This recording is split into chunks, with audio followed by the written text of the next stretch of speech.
कहानी है महाराष्ट्र के छोटे से गांव की। इस गांव में एक महिला जो कि प्रेग्नेंट थी, गर्भवती थी, उनके पारिवारिक झगड़े की वजह से उनके हस्बैंड ने उनको घर से निकाल दी थी। उनके पियर ने भी उनको एक्सेप्ट नहीं किया। इस दौर में, इस खराब वाले दौर में, इस लेडी के पास बस एक ही ऑप्शन था, या तो खुद आत्महत्या कर लें और अपने बच्चे को भी मार डालें, या फिर दूसरा ऑप्शन यह था कि अपने बच्चे को जिंदा रखने के लिए कुछ भी करके इस दुनिया में सर्वाइव किया जाए। ये दूसरा वाला ऑप्शन सिलेक्ट करने वाली ये महिला ने रेलवे स्टेशन पर जाकर भीख मांगना शुरू किया। पूरा दिन भीख मांगती थी, अपना पेट पालती थी और यही इंतजार करती थी कि जब प्रसूति हो जाए उसके बाद अपने आप को आत्महत्या करवा लेगी। रात के अंधेरे में उन पुरुषों से बचने के लिए वो अपने आप को किसी अंधेरे कोने में छुपा कर रख लेती थी। इस तरीके से जिंदगी तो कट रहा था, लेकिन एक रात कुछ अजीब सी घटना हुई। एक फकीर, एक गरीब भूखा सा फकीर कहीं पे सो रहा था और वो कराह रहा था।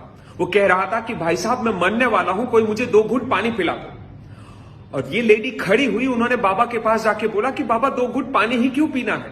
आप 2 निवाला रोटी खाओ, थोड़ा सा पानी पियो, फिर शांति से देह त्याग करो। और ये करते करते उन्होंने देखा कि वो फकीर जिनको उन्होंने 2 घास रोटी का खिलाया, थोड़ा सा पानी पिलाया, वो फकीर मरा ही नहीं। उस दिन उनको एहसास हुआ कि शायद भगवान ने, ईश्वर ने इस परिस्थिति में मुझे इसीलिए भेजा है ताकि मैं ये चीज समझ पाऊं। और उस दिन उन्होंने तय किया कि किसी को 2 निवाला रोटी का खिलाने से, किसी को 2 घूंट पानी पिलाने से कोई जिंदा बच सकता है, तो क्यों ना इसी को जिंदगी का मकसद बना दिया जाए। और ये महान लेडी उस दिन जो आत्महत्या करने वाली थी, उस दिन से लेकर आज के दिन तक इस महान कार्य में जुटी रही। पता है, इस काम में उन्होंने छोटे से बच्चों को रेलवे स्टेशन से अडॉप्ट करना शुरू किया। वो उनको खिलाती पिलाती, उनका शिक्षा का खर्चा भी उठाती। उन्होंने तकरीबन 1200 से ज्यादा बच्चों को लिखाया, पढ़ाया और बड़ा किया।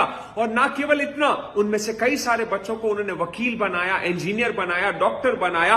कई सारे बच्चों ने तो पीएचडी कर लिया, कई सारे टीचर्स बने। उनमें से 250 से ज्यादा बच्चों का शादी करवाया। इस महान महिला का नाम है सिंधुताई सकपाल। सिंधुताई सकपाल हमेशा से मेरे लिए एक प्रेरणा का सबक रही है।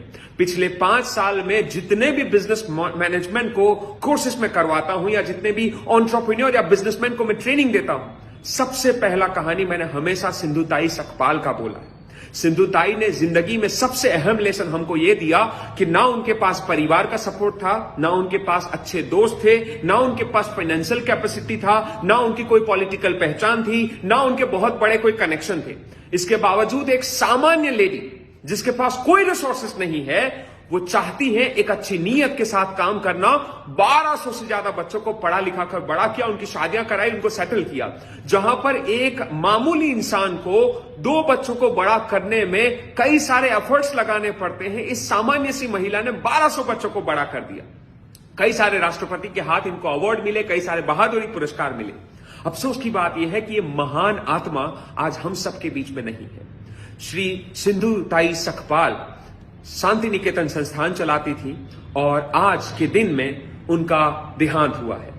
मैं पूरी श्रद्धा के साथ, विनम्रता के साथ उनको श्रद्धांजलि अर्पित करता हूं। और मैं कहना भी चाहूंगा कि सिंधुताई सकपाल जैसी ही महिलाएं हैं जो इस पूरे देश की महिलाओं के लिए, ना केवल महिलाओं के लिए, हर एक नागरिक के लिए प्रेरणा का सबसे बड़ा स्रोत है।